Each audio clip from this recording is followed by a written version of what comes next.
Sveiki visi, sveikinuosi servise 007 ir joks nesirprizas, bet stoviu šalia Dodge Durango automobilio, į kurį be abejonės sumontavom Landirenzo dujinę įrangą. Šį kartą turim tikrą faceliftinį modelį, 22 metai, 3.6 pentastaras ir jam ne tik sumontavom dujinę įrangą, bet tuo pačiu pakeitėm uždegimo žvakes, solenoidų riebokšlius, pakeitėm taip pat ir tepalo filtro visą korpusą kartu su tepalo aušintuvu į metalinį, į aliuminį. Vietoje plastikinio tai eliminavom tokias einamas, sakykime, 3.6 pentastaro problemėlės, kurios kelia rūpesčių klientam.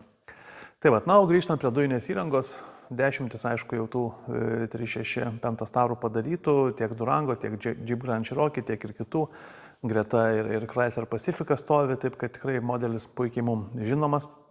Nepaisant to, vis tiek pats visai nesusimontuoja, reikia viską padaryti tinkamai, tvarkingai ir kaip ir visada. Tai labai trumpai pabandysiu papasakot, ką ir kaip padarėm. Eilinį kartą valdymo blokas štai šitoje vietoje. Visi mums reikalingi signalai lituojami tiesiai prie benzininio valdymo bloko, štai šitame kampe. Atskirai nuo dujų reduktorius turim išvedę šitoje patogioje vietoje, kad būtų lengva prieiti ir aptarnauti OMB padidinto pralaidumo skystos fazės filtrą bei dujų vožtuvą. Tai aptarnavimo metu yra valomas vožtuvas bei keičiamas skystos fazės filtras. Dujų reduktorius galingiausia versija Landirenzo L10 Turbo Oversize štai čia sumontuotas, greta jo dujinės fazės filtras, atnaujintas kartu su surinkimu, slėgio davikliukas ir po variklį dengiančių gaubtų, pats gaubtas pilnai savo vietose, be jokių iškelimų, be jokių išpjaustimų, yra sumontuoti Reilo G7 Dakota dujiniai purkštukai. Tai va toks komplektas, tikrai patikimas, tikrai problemų nekeliantis, garantuojam, kad važiuos be jokių trūkčiojimų, be jokių nesąmonių, labai dinamiškai, labai sklandžiai ir be jokių problemų. Tai va, ką, kaip visada, 007 standartai dujinės įrangos montavimo reiškia, kad yra švaru gražu variklio skyriuje, viskas išplautas, nuvalytas, tvarkyta.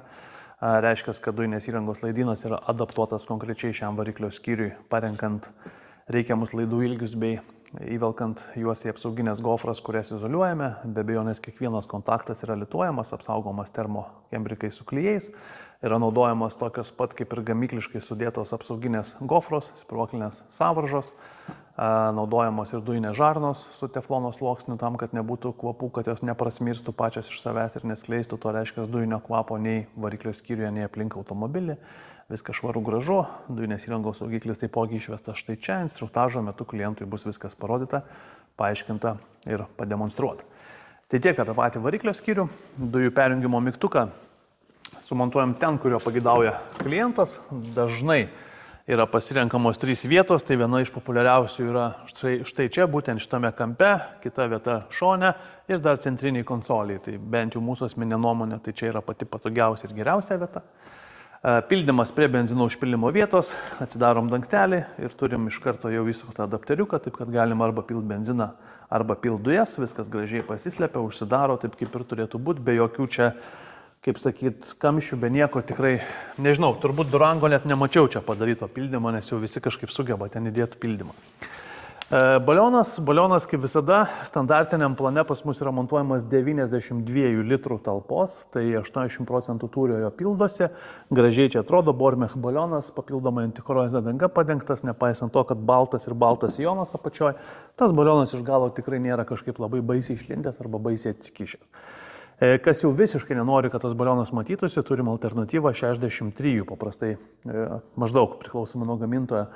Balioną galima sumontuoti, jisai ten iš viso bus nematomas, tai ta prasme iš galo jūs jo absoliučiai iš vis nematysi. Tai va, bet ar tai yra 3.6, ar tai yra 5.7, vis tiek automobilis nevažiuoja su 6 litrais dujų, tai tas baliono tūris yra pakankamai dažniausiai reikalingas.